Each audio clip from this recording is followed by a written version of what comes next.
ಯೋ guys, ಎಲ್ಲರೂ ಹೇಗಿದ್ದೀರಾ? ಎಲ್ಲರೂ ಖಂಡಿತ ಚೆನ್ನಾಗಿರ್ತೀರಾ ಅಂತ ನಾನು ನಂಬ್ತೀನಿ. ಇವತ್ತು ನಾವು ಎಂತಹ ಮೂವಿಯನ್ನ ನೋಡ್ತಾ ಇದೀವಿ ಅಂದ್ರೆ ಸ್ವಲ್ಪ ಹಾರ್ಟ್ ಟಚಿಂಗ್ ಆಗಿ at the same time romantic ಆಗಿರುವ ಮೂವಿ. ಏನು ಇಲ್ಲ, ಆರ್ಮಿಯಲ್ಲಿ ಕೆಲಸ ಮಾಡ್ತಾ ಇರುವ ಇಬ್ಬರು ಫ್ರೆಂಡ್ಸ್ ಅಲ್ಲಿ ನಡೆದಿದ್ದ ಅಪಘಾತದಲ್ಲಿ ಒಬ್ಬ ಫ್ರೆಂಡ್ ಸತ್ತೋಗ್ತಾನೆ. ಸತ್ತೋಗಿದ್ದ ಫ್ರೆಂಡ್ ಅವನ ಫ್ಯಾಮಿಲಿಯನ್ನ ಟೇಕ್ ಕೇರ್ ಮಾಡ್ಕೊಳ್ಳೋಕೆ ಅವರ ಮನೆಗೆ ಹೋಗುವ ಹೀರೋ. ಅಲ್ಲಿಗೆ ಹೋದಾಗ ಸತ್ತೋಗಿದ್ದ ಫ್ರೆಂಡ್ಗೆ ಒಬ್ಬಳು ತಂಗಿ ಇರ್ತಾ ಇದ್ದಾಳೆ. ಅವಳಿಗೆ ನಮ್ಮ ಹೀರೋವನ್ನ ನೋಡಿದ ತಕ್ಷಣವೇ ಕ್ರಶ್ ಉಂಟಾಗುತ್ತೆ, ಲವ್ ಉಂಟಾಗಲಿಕ್ಕೆ ಶುರುವಾಗುತ್ತೆ. ಹುಡುಗಿಯ ಲವ್ ಅನ್ನ ನಮ್ಮ ಹೀರೋ ಆಕ್ಸೆಪ್ಟ್ ಮಾಡ್ಕೊಂಡ. ಸಾರಿ ಹುಡುಗಿ ಅಲ್ಲ, ಅದು ಹೆಂಗಸು. ಆ ಹೆಂಗಸಿನ ಲವ್ ಅನ್ನ ನಮ್ಮ ಹೀರೋ ಆಕ್ಸೆಪ್ಟ್ ಮಾಡ್ಕೊಂಡ, ಅವರ ಫ್ಯಾಮಿಲಿಯನ್ನ ನೋಡ್ಕೊಂಡ ಅನ್ನೋದೇ ಸ್ಟೋರಿ. ಹೆಂಗಸು ಅಂತ ಏನಕ್ಕೆ ಹೇಳ್ತಾ ಇದ್ದೀನಿ ಅಂದ್ರೆ ಅವರಿಗೆ ಮದುವೆಯಾಗಿ ಆಲ್ರೆಡಿ ಒಬ್ಬ ಮಗ ಇರ್ತಾನೆ. ಅವರ ನಿಜವಾದ ಪ್ರೀತಿಯನ್ನ ನಮ್ಮ ಹೀರೋ ಆಕ್ಸೆಪ್ಟ್ ಮಾಡ್ಕೊಂಡ, ಅವನ ಫ್ರೆಂಡ್ಗೆ ಪ್ರಾಮಿಸ್ ಮಾಡಿ ಕೊಟ್ಟಿದ್ದ ರೀತಿನೇ ಅವರ ಫ್ಯಾಮಿಲಿಯನ್ನ ಟೇಕ್ ಕೇರ್ ಮಾಡ್ಕೊಂಡ ಅನ್ನೋದೇ ಈ ಮೂವಿಯ ಕಂಪ್ಲೀಟ್ ಸ್ಟೋರಿ. ಮೂವಿಯ ಹೆಸರು the lucky one.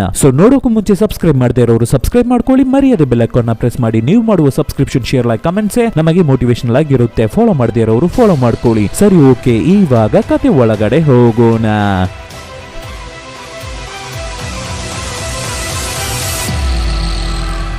Opening scene ಅಲ್ಲಿ ಎರಡು ಕಂಟ್ರಿಗಳ ಮಧ್ಯ ದೊಡ್ಡ ವಾರೇ ನಡೀತಾ ಇರುತ್ತೆ. ಯುರೋಪ್ ಮತ್ತೆ ಅಮೆರಿಕ ಮಧ್ಯ ದೊಡ್ಡ ಜಗಳವೇ ನಡೀತಾ ಇರುತ್ತೆ. ಆ ಜಗಳದಲ್ಲಿ ಬರೋ ಎನಿಮೀಸ್ ಅನ್ನ ಸ್ನೈಪರ್ ಗನ್ ಅನ್ನು ಯೂಸ್ ಮಾಡಿ ಬೆರ್ರಿ ಶೂಟ್ ಮಾಡಿ ಎಲ್ಲರನ್ನು ಸಾಯಿಸ್ತಾ ಇರ್ತಾರೆ ನಮ್ಮ ಹೀರೋವಾದ ಜೋರ್ಡನ್. ಆದ್ರೆ ಆ ಅಪಘಾತದಲ್ಲಿ ನಮ್ಮ ಹೀರೋವಿನ ಫ್ರೆಂಡ್ ಆದ ಪೀಟರ್ ಸತ್ತೋಗ್ತಾರೆ. ಇದನ್ನ ನೋಡಿದ ನಮ್ಮ ಹೀರೋ ನನ್ನಿಂದಾನೇ ನನ್ನ ಫ್ರೆಂಡ್ ಸತ್ತೋದ ಅಂತ ತುಂಬಾನೇ ಫೀಲ್ ಮಾಡಿ ಅಳ್ತಾ ಇರ್ತಾರೆ. ಯಾಕೆ ಅಂದ್ರೆ ನಮ್ಮ ಹೀರೋ ನಿಂತ್ಕೋಬೇಕಾಗಿದ್ದ ಪ್ಲೇಸ್ ಅಲ್ಲಿ ಫ್ರೆಂಡ್ ಹೋಗಿ ನಿಂತು ಬಾಂಬ್ ಬ್ಲಾಸ್ಟ್ ಆಗಿ ಸತ್ತೋಗಿರ್ತಾರೆ.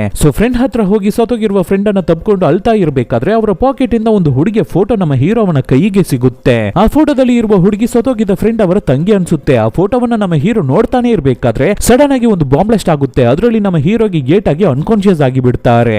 ನಮ್ಮ ಹೀರೋವನ್ನ ತಗೊಂಡು ಹೋಗಿ ಹಾಸ್ಪಿಟಲ್ ಅಲ್ಲಿ ಅಡ್ಮಿಟ್ ಮಾಡ್ತಾರೆ. ಇವಾಗ ನಮ್ಮ ಹೀರೋ ರಿಕವರ್ ಆಗಿ ಬಂದ ಮೇಲೆ ಮತ್ತೆ ಆ ಫೋಟೋವನ್ನ ತಗೊಂಡು ಹಿಂದೆ ತಿರುಗಿಸಿ ನೋಡ್ಬೇಕಾದ್ರೆ ನನ್ನ ತಂಗಿಯನ್ನ ಚೆನ್ನಾಗಿ ಸೇಫ್ ಆಗಿ ನೋಡ್ಕೋಬೇಕು ಅಂತ ಬರ್ದಿರುತ್ತೆ. ಅದನ್ನ ನೋಡಿದ ನಮ್ಮ ಹೀರೋ ನಮ್ಮ ಫ್ರೆಂಡ್ ಅವನ ತಂಗಿಯನ್ನ ಇನ್ ಮುಂದೆ ನಾವೇ ಚೆನ್ನಾಗಿ ನೋಡ್ಕೋಬೇಕು, ಸೇಫ್ ಆಗಿ ನೋಡ್ಕೋಬೇಕು ಅಂತ ಡಿಸಿಷನ್ ಗೆ ಬರ್ತಾನೆ. ಆದ್ರೆ ನಮ್ಮ ಹೀರೋ ಹಾಸ್ಪಿಟಲ್ ಇಂದ ರಿಕವರ್ ಆಗಿ ಬರೋದಕ್ಕೇನೆ 8 ತಿಂಗಳು ಆಗ್ಬಿಟ್ಟಿರುತ್ತೆ.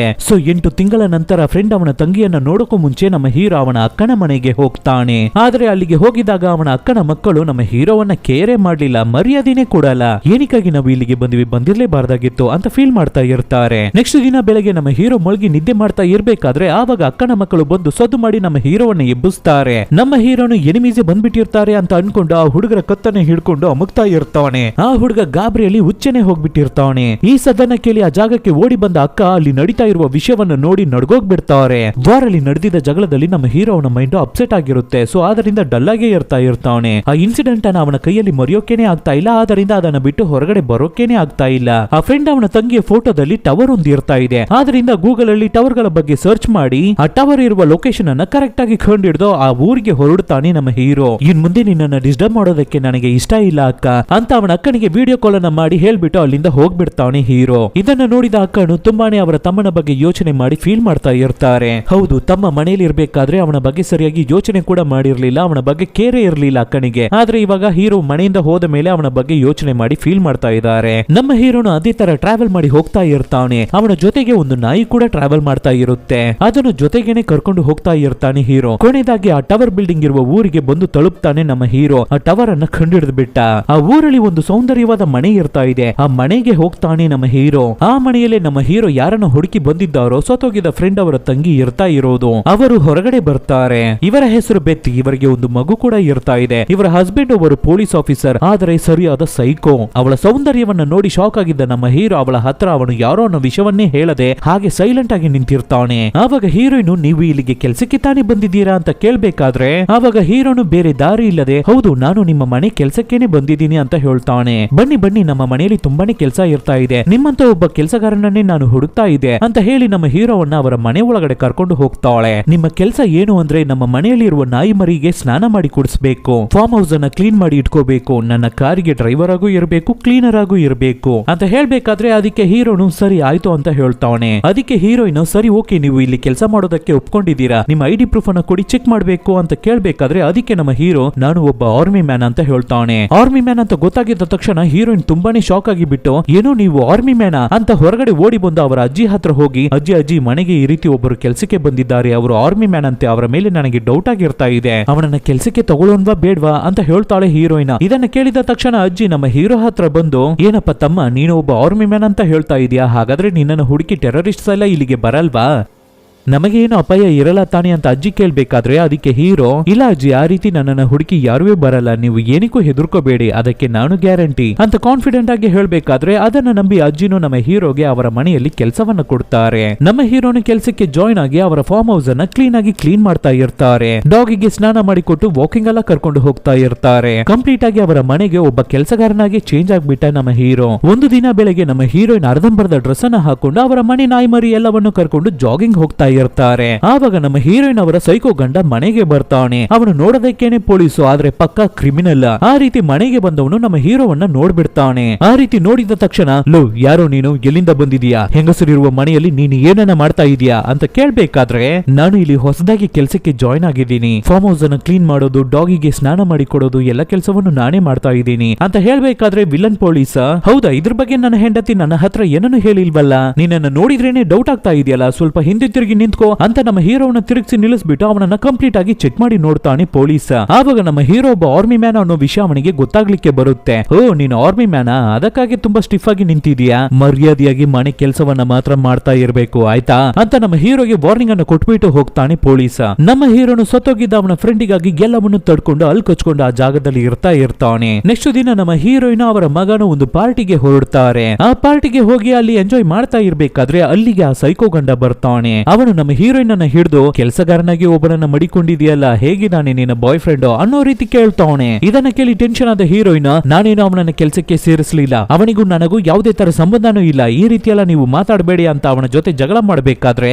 ಅದಕ್ಕೆ ಗಂಡ, ಹೋ ಹೌದಾ, ನಾನು ನಂಬ್ತೀನಿ ಅಂತ ಅವರನ್ನ ಕಿಂಡಲ್ ಮಾಡೋ ರೀತಿ ಮಾತಾಡಿ ಅಲ್ಲಿಂದ ಹೋಗ್ತಾನೆ. ಆಮೇಲೆ ಪಾರ್ಟಿಯನ್ನ ಮುಗಿಸ್ಕೊಂಡು ನಮ್ಮ ಹೀರೋಯಿನ್ ಅವರ ಮಗನನ್ನ ಕರ್ಕೊಂಡು ಮನೆಗೆ ಬರ್ತಾರೆ. ಆಮೇಲಿಂದ ನಮ್ಮ ಹೀರೋಯಿನ್ ಅವರ ಮಗನ ಜೊತೆ ಸ್ವಲ್ಪ ಕ್ಲೋಸ್ ಆಗ್ತಾರೆ. ಒಂದು ದಿನ ನಮ್ಮ ಹೀರೋ ಆ ಹೀರೋಯಿನ್ ಅವರ ಮಗನ ಜೊತೆ ಕಾರ್ಡ್ಸ್ ಆಟವನ್ನ ಆಟಾಡ್ತಾ ಇರ್ತಾರೆ, ಅಂದ್ರೆ ರಮ್ಮಿ ಆಟವನ್ನ ಆಡ್ತಾ ಇರ್ತಾರೆ. ಆವಾಗ ಆ ಜಾಗಕ್ಕೆ ಬಂದಿದ್ದ ನಮ್ಮ ಹೀರೋಯಿನ್ ಇವ್ರುಗಳು ಆಟ ಆಡ್ತಾ ಇರೋದನ್ನ ನೋಡಿ ಅವರ ಮಗನ ಹತ್ರ, ಏನು ಕಾರ್ಡ್ಸ್ ಆಟವನ್ನೆಲ್ಲ ಆಟ ಆಡ್ತಾ ಇದೆಯಲ್ಲ, ಬೇಗ ಹೋಗಿ ಮಲ್ಗು ಹೋಗು ಅಂತ ಬೈದು ಕಳಿಸ್ಬೇಕಾದ್ರೆ ಟೆನ್ಷನ್ ಆದ ಹುಡುಗ ಕಾರ್ಡ್ಸ್ ನೆಲ್ಲ ಬಿಸಾಕ್ಬಿಟ್ಟು ಮಲ್ಗೋಕೆ ಹೋಗ್ತಾನೆ. ಆಮೇಲೆ ಹೀರೋಯಿನ್ ಹೀರೋ ಹತ್ರ, ನನ್ನ ಮಗನಿಗೆ ರಮ್ಮಿ ಆಟವನ್ನೆಲ್ಲ ಆಟೋಡಕ್ಕೆ ಹೇಳ್ಕೊಟ್ಟಿದ್ದೆ ನನ್ನ ಅಣ್ಣಾನೆ, ಇವಾಗ ಅವರು ಇಲ್ಲ, ಸತ್ತೋಗ್ಬಿಟ್ಟಿದ್ದಾರೆ ಅಂತ ಹೇಳಿ ಹೀರೋಯಿನ್ ಬೇಜಾರಾಗಿ ಅಳ್ತಾ ಇರ್ಬೇಕಾದ್ರೆ ಇದನ್ನ ಕೇಳಿ ಹೀರೋನು ತುಂಬಾನೇ ಬೇಜಾರಾಗಿ ಸಪ್ಪಿಗೆ ಆಗ್ತಾನೆ. ನೆಕ್ಸ್ಟ್ ದಿನ ನಮ್ಮ ಹೀರೋಯಿನ್ ಅವರ ಅಣ್ಣ ಸತ್ತೋಗಿ 1 ವರ್ಷ ಆಗ್ತಾ ಇದೆ ಅನ್ಸುತ್ತೆ. ಆದ್ರಿಂದ ಹೀರೋಯಿನ್ ಮತ್ತೆ ಅಜ್ಜಿ ಅವರ ಸಮಾಧಿಗೆ ಹೋಗಿ ಬೇಜಾರಾಗಿ ಅಳ್ತಾ ನಿಂತಿರ್ತಾರೆ. ಆಮೇಲೆ ಮನೆಗೆ ರಿಟರ್ನ್ ಬರ್ತಾರೆ. ಆ ರೀತಿ ಮನೆಗೆ ಬಂದ ನಮ್ಮ ಹೀರೋಯಿನ್, ಇವಾಗ ನನ್ನ ಅಣ್ಣವರು ನನ್ನ ಜೊತೆ ಇಲ್ವಲ್ಲ ಅಂತ ತುಂಬಾನೇ ಬೇಜಾರಾಗಿ ಅಳ್ತಾ ಕೂತಿರ್ತಾಳೆ. ಅವಳ ಪ್ರೀತಿಯಾದ ಅಣ್ಣ ಇವಾಗ ಅವಳ ಜೊತೆಗೆ ಇಲ್ಲ ಅನ್ನೋ ನೋವನ್ನ ಅವಳ ಕೈಯಲ್ಲಿ ತಡ್ಕೊಳ್ಳೋಕೆ ಆಗದೆ ಅಲ್ಲಿರುವ ಫ್ಲವರ್ ಪಾಟ್ಸ್ ನೆಲ್ಲ ಹೊಡೆದಾಕಿ ಗಲಾಟೆ ಮಾಡ್ತಾ ಇರ್ತಾಳೆ. ಇದನ್ನ ನೋಡಿದ ಹೀರೋ ಆ ಜಾಗಕ್ಕೆ ಓಡಿ ಬಂದು ನಮ್ಮ ಹೀರೋಯಿನ್ ಅನ್ನ ತಪ್ಪಿಕೊಂಡು ಅವಳನ್ನ ಸಮಾಧಾನ ಮಾಡ್ತಾನೆ. ಆವಾಗ ಹೀರೋಯಿನ್ ಅವಳ ಅಣ್ಣನ ಜೊತೆ ಹೇಗೆಲ್ಲ ಇರ್ತಾ ಇದ್ಲು, ಹೇಗೆಲ್ಲ ಚಿಕ್ಕ ವಯಸ್ಸಿನಲ್ಲಿ ಆಟ ಆಡ್ತಾ ಇದ್ರು ಅನ್ನೋ ವಿಷಯವನ್ನ ನಮ್ಮ ಹೀರೋ ಹತ್ರ ಶೇರ್ ಮಾಡಿ ತುಂಬಾನೇ ಬೇಜಾರಾಗ್ತಾಳೆ. ನಮ್ಮ ಹೀರೋನು ಹೀರೋಯಿನ್ ಅನ್ನ ತಪ್ಪಿಕೊಂಡು ತುಂಬಾನೇ ಸಮಾಧಾನ ಮಾಡ್ತಾ ಇರ್ತಾರೆ. ಆದ್ರೆ ನಮ್ಮ ಹೀರೋನು ಅವರ ಕ್ಲೋಸ್ ಫ್ರೆಂಡ್ ಅನ್ನ ಕಳ್ಕೊಂಡಿದ್ದಾರೆ. ಸೊ ಅವರನ್ನ ಸಮಾಧಾನ ಮಾಡುವುದು ಯಾರು? ನೆಕ್ಸ್ಟ್ ದಿನ ನಮ್ಮ ಹೀರೋಯಿನ್ ಅವರ ಸೈಕೋ ಗಂಡ, ನನ್ನ ಮಗನನ್ನ ನಾನು ಬೇಸ್ಬಾಲ್ ಗೇಮ್ ಅನ್ನ ಆಟ ಆಡಿಸಿ ಕರ್ಕೊಂಡು ಬರ್ತೀನಿ ಅಂತ ಹೇಳಿ ಕರ್ಕೊಂಡು ಹೋಗಿ ಮುಖಕ್ಕೆ ಏಟು ಮಾಡಿ ಕರ್ಕೊಂಡು ಬಂದಿರ್ತಾನೆ. ಇದನ್ನು ನೋಡಿ ಟೆನ್ಷನ್ ಆದ ನಮ್ಮ ಹೀರೋಯಿನ್, ಇದ್ರ ಮೇಲೆ ಇನ್ನೊಂದು ಸಲ ನನ್ನ ಮಗನನ್ನ ಆ ಆಟ ಈ ಆಟ ಅಂತ ಕರ್ಕೊಂಡು ಹೋಗಿ ಈ ರೀತಿ ಏಟು ಮಾಡಿ ಕರ್ಕೊಂಡು ಬಂದ್ರೆ ಅಷ್ಟೇ ನಿನಗೆ ಮರ್ಯಾದೆನೇ ಇರಲ್ಲ ಅಂತ ಬೈಬೇಕಾದ್ರೆ ಇದನ್ನ ಕೇಳಿ ಟೆನ್ಷನ್ ಆದ ಸೈಕೋ ಗಂಡ, ಅವನು ನನ್ನ ಮಗ, ಅವನನ್ನ ನಾನು ಎಲ್ಲಿಗೆ ಬೇಕಾದ್ರೂ ಕರ್ಕೊಂಡು ಹೋಗ್ತೀನಿ, ಯಾವಾಗ ಬೇಕಾದ್ರೂ ಕರ್ಕೊಂಡು ಹೋಗ್ತೀನಿ ಅಂತ ಹೀರೋಯಿನ್ ಅವರ ಕತ್ತನ್ನ ಹಿಡಿದು ಅವರನ್ನ ಹೊಡೆಯೋಕೆ ಹೋಗ್ತಾನೆ. ಇದನ್ನ ನೋಡಿದ ಹೀರೋ, ಅವಳ ಮೇಲಿಂದ ಕೈಯನ್ನ ತೆಗಿ ಅಂತ ಹೇಳಿ ಸದ್ದು ಮಾಡ್ತಾನೆ. ಸೊ ಸೈಕೋ ಗಂಡನು ಅವರ ಮೇಲಿಂದ ಕೈಯನ್ನ ತೆಗೆದ್ಬಿಟ್ಟು ನಮ್ಮ ಹೀರೋವನ್ನ ಗುರಾಯಿಸಿ, ನೀನನ್ನ ಒಂದು ದಿನ ಮಡಿಕೋತೀನಿ ಕಣೋ ನಿನಗಿದೆ ಅನ್ನೋ ತರ ಕಣ್ಣಲ್ಲಿ ನಮ್ಮ ಹೀರೋಗೆ ವಾರ್ನಿಂಗ್ ಅನ್ನು ಕೊಟ್ಟು ಹೋಗ್ತಾನೆ ಸೈಕೋ ಗಂಡ.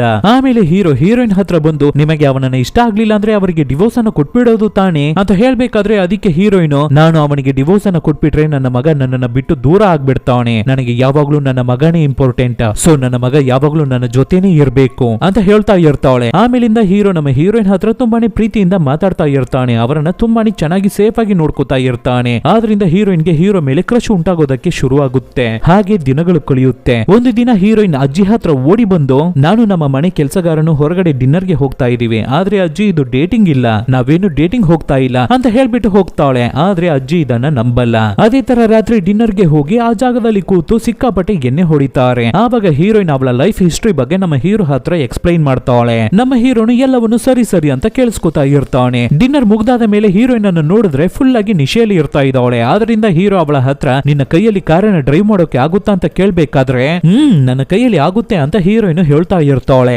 ಆವಾಗ ಲೆಗ್ ಸ್ಲಿಪ್ ಆಗಿ ನಮ್ಮ ಹೀರೋ ಮೇಲೆ ಬಿದ್ದೋಗ್ತಾಳೆ ಹೀರೋಯಿನ್. ಅಷ್ಟೇ ಅವಳು ನಮ್ಮ ಹೀರೋವನ್ನ ನೋಡೋದೇನು, ನಮ್ಮ ಹೀರೋ ಅವಳನ್ನ ನೋಡೋದೇನು. ಸೊ ಫೀಲ್ ಆಗಿದ್ದ ನಮ್ಮ ಹೀರೋ ಹೀರೋಯಿನ್ಗೆ ಕಿಸ್ ಮಾಡ್ತಾವನೆ. ಹೀರೋನು ಡೀಪ್ ಆಗಿ ನಮ್ಮ ಹೀರೋಗೆ ಕಿಸ್ ಮಾಡೋದಕ್ಕೆ ಶುರು ಮಾಡ್ತಾವಳೆ. ಇದು ತಪ್ಪು ಅಂತ ಇಬ್ಬರಿಗೂ ಅರ್ಥ ಆಗ್ತಾ ಇದೆ, ಆದ್ರೆ ಅವರಿಬ್ಬರ ಬಾಯಿ ಮಾತ್ರ ಕೇಳ್ತಾ ಇಲ್ಲ. ಹಾಗೆ ಡೆವಲಪ್ ಆಗ್ತಾನೆ ಇರ್ಬೇಕಾದ್ರೆ ಸಡನ್ ಆಗಿ ಆ ಜಾಗಕ್ಕೆ ಒಂದು ಪೊಲೀಸ್ ಕಾರ್ ಬಂದು ನಿಂತ್ಕೊಳ್ಳುತ್ತೆ. ಅಲ್ಲಿಗೆ ಬಂದಿರುವ ಪೊಲೀಸು ನಮ್ಮ ಹೀರೋಯಿನ್ ಅವರ ಸೈಕೋ ಗಂಡ ಅವನ ಫ್ರೆಂಡೇ ಅನ್ಸುತ್ತೆ. ಈ ಜಾಗದಲ್ಲಿ ಏನನ್ನ ಮಾಡ್ತಾ ಇದ್ದೀರಾ ಅಂತ ಪೊಲೀಸ್ ವಿಚಾರಿಸಬೇಕಾದ್ರೆ ಅದಕ್ಕೆ ಹೀರೋಯಿನ್ ಇಲ್ಲಿ ನಡೆದಿರೋ ನಿಜವಾದ ವಿಷಯವನ್ನ ಹೇಳ್ಬಿಟ್ರೆ ಈ ಪೊಲೀಸು ತಗೊಂಡು ಹೋಗಿ ಅವಳ ಸೈಕೋ ಗಂಡನಿಗೆ ಹೇಳ್ಬಿಟ್ರೆ ಅಂತ ಹೆದರ್ಕೊಂಡು ತಕ್ಷಣ ಏನೂ ಇಲ್ಲ ಸರ್, ಕಾರು ಸ್ಟಾರ್ಟ್ ಆಗ್ತಾ ಇರ್ಲಿಲ್ಲ, ಅದಕ್ಕೇನೆ ಅದನ್ನ ರೆಡಿ ಮಾಡ್ತಾ ಇದ್ವಿ ಅಂತ ಸುಳ್ಳನ್ನ ಹೇಳ್ತಾವಳೆ. ಅದಕ್ಕೆ ಆ ಪೊಲೀಸು ತಕ್ಷಣ ಇಲ್ಲಿಂದ ಹೊರಡಿ, ಲೇಟ್ ನೈಟ್ ಅಲ್ಲಿ ಸುತ್ತಾಡ್ತಾ ಇರಬೇಡಿ ಅಂತ ಹೇಳ್ಬಿಟ್ಟು ಅವರು ಅಲ್ಲಿಂದ ಹೋಗ್ತಾರೆ. ಸೊ ಹೀರೋ ಮತ್ತೆ ಹೀರೋಯಿನ್ ಕಾರನ್ನ ಸ್ಟಾರ್ಟ್ ಮಾಡಿ ರಿಟರ್ನ್ ಮನೆಗೆ ಬರ್ತಾರೆ. ನೆಕ್ಸ್ಟ್ ದಿನ ನಮ್ಮ ಹೀರೋಯಿನ್ ಅವರ ಮನೆಯಲ್ಲಿ ಪಾತ್ರೆಗಳನ್ನ ವಾಶ್ ಮಾಡ್ತಾ ಇರ್ತಾರೆ. ಆದ್ರೆ ಹೊರಗಡೆ ಕೆಲಸ ಮಾಡ್ತಾ ಇರುವ ನಮ್ಮ ಹೀರೋವನ್ನ ನೋಡ್ಕೊಂಡೆ ವೆಸಲ್ ವಾಶ್ ಮಾಡ್ತಾ ಇರ್ತಾಳೆ. ಇದನ್ನ ನೋಡಿದ ಅಜ್ಜಿ, ಅಮ್ಮ ಪಾತ್ರೆಯನ್ನ ನೋಡಿ ವಾಶ್ ಮಾಡಮ್ಮ, ಇಲ್ಲಾಂದ್ರೆ ಅದರಲ್ಲಿರುವ ಕೊಳಕು ಹೋಗಲ್ಲ ಅಂತ ಹೇಳಿ ಕಿಂಡಲ್ ಮಾಡ್ತಾ ಇರ್ತಾರೆ. ಸೊ ಇದನ್ನ ಕೇಳಿ ನಾಚ್ಕೊಂಡ ಹೀರೋಯಿನ್ ಪಾತ್ರೆಯನ್ನ ಬಿಸಾಕ್ಬಿಟ್ಟು ಅಲ್ಲಿಂದ ಓಡಿ ಹೋಗ್ಬಿಡ್ತಾಳೆ. ಆವತ್ತು ರಾತ್ರಿ ಮನೆಯಲ್ಲಿ ಕರೆಂಟ್ ಇಲ್ಲ ಅನ್ಸುತ್ತೆ, ಅದರಿಂದ ನಮ್ಮ ಹೀರೋಯಿನ್ ಕ್ಯಾಂಡಲ್ ಲೈಟ್ಸ್ ನೆಲ್ಲ ಕೊಚ್ಚಿಸ್ತಾ ಇರ್ತಾಳೆ. ಆವಾಗ ಆ ಜಾಗಕ್ಕೆ ಬಂದಿದ್ದ ಹೀರೋಯಿನ್ ಅನ್ನು ರೊಮ್ಯಾಂಟಿಕ್ ಆಗಿ ನೋಡ್ತಾ ಇರ್ತಾನೆ. ಅದರಲ್ಲಿ ಇಂಪ್ರೆಸ್ ಆದ ಹೀರೋಯಿನ್ ಹಾಗೆ ಎದ್ದು ಹೋಗಿ ಹೀರೋವನ್ನ ತಪ್ಕೋತಾಳೆ. ಸೊ ಇಬ್ಬರು ಸೇರಿ ಲೈಟ್ಸ್ ಅನ್ನ ಕೊಚ್ಚಿಸ್ತಾ ಇರ್ತಾರೆ. ಬೆಳಕು ಚೆನ್ನಾಗಿ ಪ್ರಕಾಶವಾಗಿ ಉರಿತಾ ಇರುತ್ತೆ. ಆವಾಗ ಅಷ್ಟರಲ್ಲಿ ಅವರ ಮಗ ಅಮ್ಮ ಅಮ್ಮ ಇಲ್ಲಿಗೆ ಬನ್ನಿ ಬನ್ನಿ ಅಂತ ಕರೀತಾನೆ. ಆದ್ರೂ ಹೀರೋಯಿನ್ ಅವರ ಮಗನನ್ನು ನೋಡೋಕೆ ಹೋಗದೆ ನಮ್ಮ ಹೀರೋ ಜೊತೆ ರೊಮ್ಯಾನ್ಸ್ ಮಾಡ್ತಾ ಇರ್ತಾರೆ. ಹೀಗೆ ದಿನಗಳು ಕಳೀತಾ ಇರ್ಬೇಕಾದ್ರೆ ಒಂದು ದಿನ ನಮ್ಮ ಹೀರೋಯಿನ್ ಅವರ ಮಗನಿಗೆ ಬರ್ಡೇ ಅನ್ಸುತ್ತೆ. ಆದ್ರಿಂದ ಮನೆಗೆ ತುಂಬಾ ಜನರನ್ನ ಇನ್ವೈಟ್ ಮಾಡಿ ಪಾರ್ಟಿ ಮಾಡ್ತಾ ಇರ್ತಾರೆ. ಅಲ್ಲಿಗೆ ನಮ್ಮ ಹೀರೋಯಿನ್ ಅವರ ಸೈಕೋ ಗಂಡ ಕೂಡ ಬಂದಿರ್ತಾನೆ. ಒಂದು ಜಾಗದಲ್ಲಿ ನಿಂತು ನಮ್ಮ ಹೀರೋವನ್ನೇ ಗುರಾಯಿಸಿ ನೋಡ್ತಾ ಇರ್ತಾನೆ. ನಮ್ಮ ಹೀರೋ ಆ ಜಾಗದಲ್ಲಿ ಇರ್ತಾ ಇರೋದು ಅವನಿಗೆ ಒಂದು ಚೂರು ಇಷ್ಟನೇ ಆಗ್ತಾ ಇಲ್ಲ ಅನ್ಸುತ್ತೆ, ಮೈಯೆಲ್ಲ ಉರಿತಾ ಇದೆ. ಆದ್ರಿಂದ ತಕ್ಷಣ ಅವನ ಹೆಂಡತಿಯ ಹತ್ರ ಓಡಿ ಬಂದು ಅವನು ಏನಕ್ಕಾಗಿ ಇಲ್ಲಿಗೆ ಬಂದಿದ್ದಾನೆ, ಅಲ್ಲಿ ನಿಂತು ಏನನ್ನ ಮಾಡ್ತಾ ಇದ್ದಾನೆ ಅಂತ ಕೇಳ್ಬೇಕಾದ್ರೆ ಅದಕ್ಕೆ ಹೀರೋಯಿನ್, ನಾನೇನೋ ಅವರನ್ನ ಇನ್ವೈಟ್ ಮಾಡ್ಲಿಲ್ಲ, ನಿಮ್ಮ ಮಗನೇ ಅವರನ್ನ ಇನ್ವೈಟ್ ಮಾಡಿ ಕರೆದಿರೋದು ಅಂತ ಹೇಳಿ ಮೇಂಟೈನ್ ಮಾಡೋದಕ್ಕೆ ಟ್ರೈ ಮಾಡ್ತಾಳೆ ಹೀರೋಯಿನ್. ಆದ್ರೆ ಸೈಕೋ ಗಂಡ ಬಿಡೋ ರೀತಿ ಇಲ್ಲ. ಸೊ ಇದರಲ್ಲಿ ಟೆನ್ಷನ್ ಆದ ಹೀರೋಯಿನ್ ಇದ್ರ ಮೇಲೆ ಇವನ ಹತ್ರ ಹೋರಾಡೋಕೆ ಆಗಲ್ಲ, ಅವನ ಕಂಟ್ರೋಲ್ ಅಲ್ಲಿ ನಾನು ಇರೋಕೆ ಆಗಲ್ಲ ಅಂತ ಡಿಸೈಡ್ ಮಾಡಿ ಡೈರೆಕ್ಟ್ ಸೈಕೋ ಗಂಡನ ಮನೆಗೆ ಅವನನ್ನ ಹುಡುಕಿ ಹೋಗ್ತಾಳೆ. ಅಲ್ಲಿಗೆ ಹೋಗಿ ಅವನನ್ನ ಮೀಟ್ ಮಾಡಿ, ಲೋ ಗಂಡ, ಇಷ್ಟು ದಿನ ನಮ್ಮ ಮಗನನ್ನ ಇಟ್ಟು ತಾನೇ ನನ್ನನ್ನು ನೀನು ಕಂಟ್ರೋಲ್ ಮಾಡ್ತಾ ಇದ್ದೆ, ಇನ್ ಮುಂದೆ ಅದು ನಡೆಯಲ್ಲ, ನಾನು ನಿನ್ನನ್ನ ಡಿವೋರ್ಸ್ ಮಾಡ್ತೀನಿ, ಕೋರ್ಟ್ ಅಲ್ಲಿ ಕೇಸನ್ನ ಹಾಕಿ ಅದು ಏನನ್ನ ಮಾಡ್ತೀಯೋ ಮಾಡು ಅಂತ ಅವನಿಗೆ ಚಾಲೆಂಜ್ ಅನ್ನ ಮಾಡಿ ಅಲ್ಲಿಂದ ಹೊರಟು ಹೋಗ್ತಾಳೆ ಹೀರೋಯಿನ್. ನನ್ನ ಹೆಂಡತಿನ ಈ ರೀತಿ ಮಾತಾಡ್ತಾ ಇರೋದು ಅಂತ ತುಂಬಾನೇ ಶಾಕ್ ಆಗಿ ನೋಡ್ತಾ ಇರ್ತಾನೆ ಸೈಕೋ ಗಂಡ. ಮನೆಗೆ ಬಂದಿದ ತಕ್ಷಣ ಫಾರ್ಮ್ ಹೌಸ್ ಅನ್ನ ಕ್ಲೀನ್ ಮಾಡ್ತಾ ಇರುವ ಹೀರೋವನ್ನ ಹಿಡಿದು ಅವಳು ಕ್ಲೀನ್ ಮಾಡೋದಕ್ಕೆ ಶುರು ಮಾಡ್ಕೋತಾಳೆ. ಹಾಗೆ ಇಬ್ಬರು ಸೆನ್ಸೋರ್ ಮಳೆಯಲ್ಲಿ ನೆನಿತಾ ಇರ್ತಾರೆ. ನಿನ್ನನ್ನ ಡಿವೋರ್ಸ್ ಮಾಡ್ತೀನಿ ಅಂತ ಧೈರ್ಯವಾಗಿ ಅವಳ ಗಂಡನ ಹತ್ರ ಕೈ ತೋರಿಸಿ ಬಂದಿದ್ದ ಹೀರೋಯಿನ್ ಇಲ್ಲಿಗೆ ಬಂದು ನಮ್ಮ ಹೀರೋ ಹತ್ರ ಅವಳ ಮೈ ಪೂರ್ತಿ ತೋರಿಸ್ತಾ ಇದ್ದಾಳೆ. ಆಮೇಲೆ ಹೀರೋಯಿನ್ ಅವರ ಮಗನಿಗೆ ಪಿಯಾನೋ ಬಾರಿಸೋದು ಹೇಗೆ ಅನ್ನೋ ಕ್ಲಾಸ್ ಅನ್ನ ತಗೋತಾ ಇರ್ತಾರೆ. ಹುಡುಗನು ಚೆನ್ನಾಗಿ ಪಿಯಾನೋವನ್ನ ಪ್ಲೇ ಮಾಡೋದನ್ನ ಕಲ್ತ್ಕೋತಾನೆ. ಒಂದು ದಿನ ಒಂದು ಪ್ರೋಗ್ರಾಮ್ ಅಲ್ಲಿ ಆ ಹುಡುಗ ಚೆನ್ನಾಗಿ ಪಿಯಾನೋವನ್ನ ಪ್ಲೇ ಮಾಡ್ತಾ ಇರ್ತಾನೆ. ಎಲ್ಲರೂ ಹುಡುಗನನ್ನ ಅಪ್ರಿಶಿಯೇಟ್ ಮಾಡ್ತಾ ಇರ್ತಾರೆ. ಅದನ್ನು ನೋಡಿದ ಹುಡುಗನವರ ತಂದೆ ಕೂಡ, ನನ್ನ ಮಗನ ಈ ರೀತಿ ಪಿಯಾನೋವನ್ನ ಪ್ಲೇ ಮಾಡ್ತಾ ಇದ್ದಾನೆ, ಚೆನ್ನಾಗಿ ಪ್ಲೇ ಮಾಡ್ತಾ ಇದ್ದಾನಲ್ಲ ಅಂತ ಅವನಿಗೆ ಖುಷಿ ಆದ್ರೂ ಕೂಡ, ಆದ್ರೆ ಹೀರೋನೇ ಈ ವಿಷಯವನ್ನ ಕಲ್ಸ್ಕೊಟ್ಟಿರೋದು ನನ್ನ ಮಗನಿಗೆ ಅಂತ ಗೊತ್ತಾದಾಗ ಸೈಕೋ ಗಂಡ ಟೆನ್ಷನ್ ಆಗ್ತಾನೆ. ಆದ್ರಿಂದ ನೆಕ್ಸ್ಟ್ ದಿನ ನಮ್ಮ ಹೀರೋವನ್ನ ಪೊಲೀಸ್ ಸ್ಟೇಷನ್ಗೆ ಕರೆಸಿ ಅವನಿಗೆ ಹೊಡೆದು ಅವನ ಹತ್ರ ಇರುವ ಥಿಂಗ್ಸ್ ಅನ್ನೆಲ್ಲ ಕಿತ್ಕೊಂಡು ಹೀರೋವನ್ನು ಹೊಡೆದು ಓಡಿಸ್ಬಿಟ್ಟಿರ್ತಾನೆ. ಏನೇ ನಮ್ಮ ಹೀರೋ ಆರ್ಮಿ ಮ್ಯಾನ್ ಆಗಿದ್ರು ಕೂಡ ಪೊಲೀಸ್ ಸ್ಟೇಷನ್ ಅಲ್ಲಿ ಅವನ ಕೈಯಲ್ಲಿ ಏನನ್ನು ಮಾಡೋಕೆ ಆಗಿರಲ್ಲ.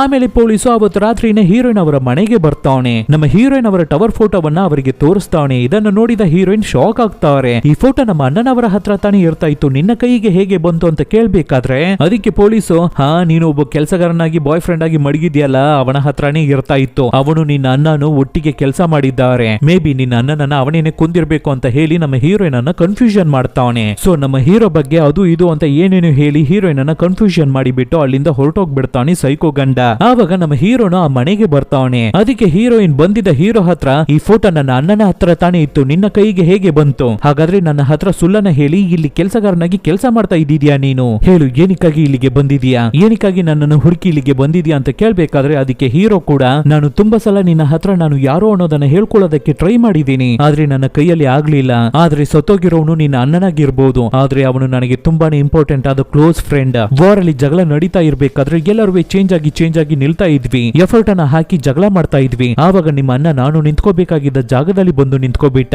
ಆದ್ರಿಂದ ಎನಿಮೀಸ್ ಅವನನ್ನ ಶೂಟ್ ಮಾಡಿ ಕೊಂದು ಬಿಟ್ರು, ನಾನು ಎಷ್ಟೋ ಹೇಳ್ದೆ ಆದ್ರೆ ನಿಮ್ಮ ಅಣ್ಣ ಕೇಳಲಿಲ್ಲ, ಸೊ ಆ ಗಿಲ್ಟಿ ಫೀಲಿಂಗ್ ಅನ್ನ ನನ್ನ ಕೈಯಲ್ಲಿ ತಡ್ಕೊಳ್ಳೋಕೆನೆ ಆಗ್ಲಿಲ್ಲ ಅಂತ ನಮ್ಮ ಹೀರೋನು ತುಂಬಾನೇ ಫೀಲ್ ಮಾಡಿ ಎಮೋಷನಲ್ ಆಗಿ ಹೇಳಿದ್ರು ಹೀರೋಯಿನ್ ಇದನ್ನೆಲ್ಲ ನಂಬ್ತಾ ಇಲ್ಲ. ನಮ್ಮ ಹೀರೋ ಮೇಲೆ ಇರುವ ಕೋಪ ಅವಳಿಗೆ ಹೋಗ್ತಾ ಇಲ್ಲ. ಇನ್ ಮುಂದೆ ನಿನ್ನ ಮುಖವನ್ನ ಯಾವತ್ತೂ ನನಗೆ ತೋರಿಸ್ಬಿಡ್ಬೇಡ ಅಂತ ಹೇಳಿ ಡೋರ್ ಅನ್ನ ಡಮ್ ಅಂತ ಕ್ಲೋಸ್ ಮಾಡಿ ಹೋಗ್ಬಿಡ್ತಾಳೆ ಹೀರೋಯಿನ್. ಆದ್ರೆ ಅವತ್ತು ರಾತ್ರಿನೇ ಸೈಕೋ ಗಂಡ ತುಂಬಾನೇ ಕುಡಿದ್ಬಿಟ್ಟು ಹೀರೋಯಿನ್ ಅವರ ಮನೆಗೆ ಬರ್ತಾನೆ. ನಾನು ನನ್ನ ನನ್ನನ್ನು ಸರಿ ಮಾಡ್ಕೋತೀನಿ ಕಣೆ, ಇನ್ ಮುಂದೆ ನಾವಿಬ್ಬರು ಸೇರಿ ಒಟ್ಟಿಗೆ ಜೀವನ ಮಾಡೋಣ, ಎಲ್ಲವನ್ನು ಸರಿ ಮಾಡ್ಕೊಳ್ಳೋಣ ಅಂತ ಹೇಳ್ಬೇಕಾದ್ರೆ ಇದನ್ನ ಹೀರೋಯಿನ್ ಕೇಳ್ತಾವನೇ ಇಲ್ಲ. ಇನ್ ಮುಂದೆ ಅದ್ರ ಬಗ್ಗೆ ಮಾತ್ರ ನೀನು ಕನಸನ್ನ ಕೂಡ ಕಾಣ್ಬೇಡ, ಅದು ನಡೆಯೋಕೆ ಚಾನ್ಸೇ ಇಲ್ಲ ಅಂತ ಹೇಳ್ತಾವಳೆ. ಇದನ್ನ ಕೇಳಿ ಟೆನ್ಷನ್ ಆದ ಸೈಕೋ ಗಂಡ ಇವಾಗ್ಲೇ ನನ್ನ ಮಗನನ್ನ ಕರ್ಕೊಂಡು ನನ್ನ ಮನೆಗೆ ಹೋಗ್ತೀನಿ ಅಂತ ಹೇಳ್ಬಿಟ್ಟು ಮಗ ಮಗ ಅಂತ ಕರಿತಾ ಇರ್ತಾವನೆ. ಆದ್ರೆ ಇವ್ರುಗಳು ಮಾತಾಡಿದ್ದನ್ನ ಮಗ ಹುಡುಗ ಕೇಳಿಸ್ಕೊಬಿಟ್ಟಿದ್ದಾನೆ ಅನ್ಸುತ್ತೆ. ಆದ್ರಿಂದ ಹುಡುಗ ಅವನ ತಂದೆಗೆ ಹೆದರಿ ಓಡಿ ಹೋಗ್ಬಿಡ್ತಾವನೆ ಆಚೆ. ತಂದೆನು ಹಿಂದೆನೆ ಫಾಲೋ ಮಾಡಿ ಓಡಿ ಹೋಗ್ತಾ ಇರ್ತಾವನೆ. ಆದ್ರೆ ಆ ಸಮಯದಲ್ಲಿ ಸರಿಯಾಗಿ ಜೋರಾದ ಮಳೆ ಬರ್ತಾ ಇರುತ್ತೆ, ನದಿಯಲ್ಲಿ ನೀರು ಎರ್ರ ಬಿರ್ರಿ ಹೋಗ್ತಾ ಇರುತ್ತೆ. ಆವಾಗ ಮಗ ನದಿಯ ಮೇಲೆ ಹಾಕಿರುವ ಮರದ ಸೇತುವೆ ಮೇಲೆ ಓಡಿ ಹೋಗ್ಬಿಡ್ತಾವನೆ. ತಂದೆ ಬರೋದನ್ನ ನೋಡಿದ ಹುಡುಗ ಅಲ್ಲಿರುವ ಮರದ ಮನೆಯಲ್ಲಿ ಹೌಸ್ಕೊತಾವನೆ. ಆದ್ರೆ ನದಿಯ ಫೋರ್ಸ್ ಅಲ್ಲಿ ಆ ಮರದ ಮನೆ ಹೊಡೆದೋಗಿ ಹಾಗೆ ನದಿಯಲ್ಲಿ ಬಿದ್ದೋಗುತ್ತೆ. ಸೊ ಹುಡುಗ ನದಿಗೆ ಬಿದ್ದೋಗಿ ಆ ಸೇತುವೆಯನ್ನ ಕೈಯಲ್ಲಿ ಹಿಡ್ಕೊಂಡು ಒದ್ದಾಡ್ತಾ ಇರ್ತಾನೆ. ಇದನ್ನ ನೋಡಿದ ತಂದೆನು ನದಿಗೆ ಬಿದ್ದ ಹುಡುಗನನ್ನ ಕಾಪಾಡೋದಕ್ಕೆ ಹೋಗ್ತಾನೆ, ಅಂದ್ರೆ ಸೈಕೋ ಗಂಡ. ಸೊ ಹುಡುಗನನ್ನ ಕಾಪಾಡೋದಕ್ಕೆ ಟ್ರೈ ಮಾಡ್ಬೇಕಾದ್ರೆ ಸೈಕೋ ಗಂಡನ ಕಾಲು ಆ ಮರದ ಸೇತುವೆಗಳ ಮರಗಳ ಮಧ್ಯೆ ಸಿಗೋಕಬಿಡುತ್ತೆ. ಆವಾಗ ಆ ಜಾಗಕ್ಕೆ ಬಂದಿದ್ದ ನಮ್ಮ ಹೀರೋನು ನದಿಗೆ ಜಂಪ್ ಮಾಡಿ ಈಜು ಹೊಡೆದು ಆ ಹುಡುಗನ ಹತ್ರ ಹೋಗ್ತಾರೆ. ಆವಾಗ ಮಗನನ್ನ ಕೈಯಲ್ಲಿ ಮಡಗಿರುವ ತಂದೆ ಹೇಗಾದ್ರೂ ನನ್ನ ಮಗನನ್ನ ಕಾಪಾಡು ಅಂತ ಹೇಳಿ ನಮ್ಮ ಹೀರೋ ಕೈಗೆ ಆ ಹುಡುಗನನ್ನ ಕೊಡ್ತಾರೆ. ನಮ್ಮ ಹೀರೋನು ಹುಡುಗನನ್ನ ಕಾಪಾಡಿ ಈ ಕಡೆ ಬಂದ್ಬಿಡ್ತಾರೆ. ಆದ್ರೆ ಮರಗಳ ಮಧ್ಯೆ ಸೈಕೋ ಗಂಡನ ಕಾಲು ಸಿಗೋಕೊಂಡಿರೋದ್ರಿಂದ ಅವರ ಕೈಯಲ್ಲಿ ಅಲ್ಲಿಂದ ಎಸ್ಕೇಪ್ ಆಗಿ ಹೊರಗಡೆ ಬರೋಕೆ ಆಗ್ತಾ ಇಲ್ಲ. ಅಷ್ಟೇ ಮೇಲಿದ್ದ ಮರದ ಮನೆ ಕಂಪ್ಲೀಟ್ ಆಗಿ ಹೊಡೆದೋಗಿ ಅವರ ಮೇಲೇನೆ ಬಿದ್ದು ನದಿ ಜೊತೆಗೆ ಒಡ್ಕೊಂಡು ಹೋಗ್ಬಿಡ್ತಾರೆ ಸೈಕೋ ಗಂಡ. ಅಷ್ಟೇ ಅವರ ಕತೆ ಮುಗಿಯುತ್ತೆ. ಸ್ಪಾಟ್ಗೆ ಪೊಲೀಸರ್ಸ್ ಬರ್ತಾರೆ. ನಮ್ಮ ಹೀರೋನ ಹಿಡ್ಕೊಂಡು ವಿಚಾರಿಸ್ತಾರೆ. ನಡೆದಿದ್ದ ವಿಷಯ ಎಲ್ಲವನ್ನು ಹೀರೋನು ಹೇಳ್ತಾವನೆ. ಇದ್ರ ಮೇಲೆ ಒಂದು ನಿಮಿಷ ಕೂಡ ನಾವು ಇಲ್ಲಿ ಇರಬಾರ್ದು ಅಂತ ಡಿಸೈಡ್ ಮಾಡಿ ನಮ್ಮ ಹೀರೋಯಿನ್ ಅನ್ನ ಮೀಟ್ ಮಾಡಿ ಎಲ್ಲದಕ್ಕೂ ನನ್ನನ್ನು ಕ್ಷಮಿಸ್ಬಿಡು, ಎಲ್ಲದಕ್ಕೂ ನಾನೇ ಕಾರಣ ಅಂತ ಹೇಳ್ಬಿಟ್ಟು ಅಲ್ಲಿಂದ ಹೊರಡ್ತಾನೆ ಹೀರೋ. ಆದ್ರೆ ಆವಾಗ ಹೀರೋಯಿನ್ ನಮ್ಮ ಹೀರೋ ಹಿಂದೆನೆ ಓಡಿ ಹೋಗಿ ಅವನನ್ನ ತಪ್ಕೊಂಡು ನನ್ನನ್ನ ಬಿಟ್ಟು ಎಲ್ಲಿಗೂ ನೀವು ಹೋಗ್ಬೇಡಿ ಅಂತ ಹೇಳಿ ಅವನಿಗೆ ಕಿಸ್ ಮಾಡ್ತಾವಳೆ. ಆಮೇಲಿಂದ ಇಬ್ಬರು ಮದುವೆ ಮಾಡ್ಕೊಂಡು ಗಂಡ ಹೆಂಡತಿಯಾಗಿ ಬದುಕೋದಕ್ಕೆ ಶುರು ಮಾಡ್ತಾರೆ. ಅವರ ಮಗನನ್ನ ಚೆನ್ನಾಗಿ ನೋಡ್ಕೋತಾ ಇರ್ತಾರೆ. ಇಲ್ಲಿಗೆ ಈ ಮೂವಿ ಮುಗಿಯುತ್ತೆ. ಸೊ ಈ ಮೂವಿ ನಿಮಗೆ ಇಷ್ಟ ಆಗಿರ್ಬೋದು ಅನ್ಸುತ್ತೆ. ಸೊ ಈ ತರದ ಡಿಫ್ರೆಂಟ್ ಆದ ಮೂವೀಸ್ ಅನ್ನ ನಾವು ನಿಮಗೆ ಕೊಡ್ತಾನೆ ಇರ್ತೀವಿ. ಅದಕ್ಕೆ ನೀವು ಮಾಡಬೇಕಾಗಿರೋದು ನಿಮ್ಮ ಸಪೋರ್ಟ್ ಮಾತ್ರ, ಏನು ಇಲ್ಲ. ನಿಮ್ ಫ್ರೆಂಡ್ಸ್ಗೆ, ಫ್ಯಾಮಿಲಿಗೆ, ರಿಲೇಟಿವ್ಸ್ಗೆ ಹೇ ಈ ರೀತಿ ಒಂದು ಚಾನಲ್ ಇದೆ ಚೆನ್ನಾಗಿದೆ ನೋಡು ಅಂತ ಹೇಳಿದ್ರೇನೆ ಸಾಕು. Soon catch you peoples with another nice movie. Take care.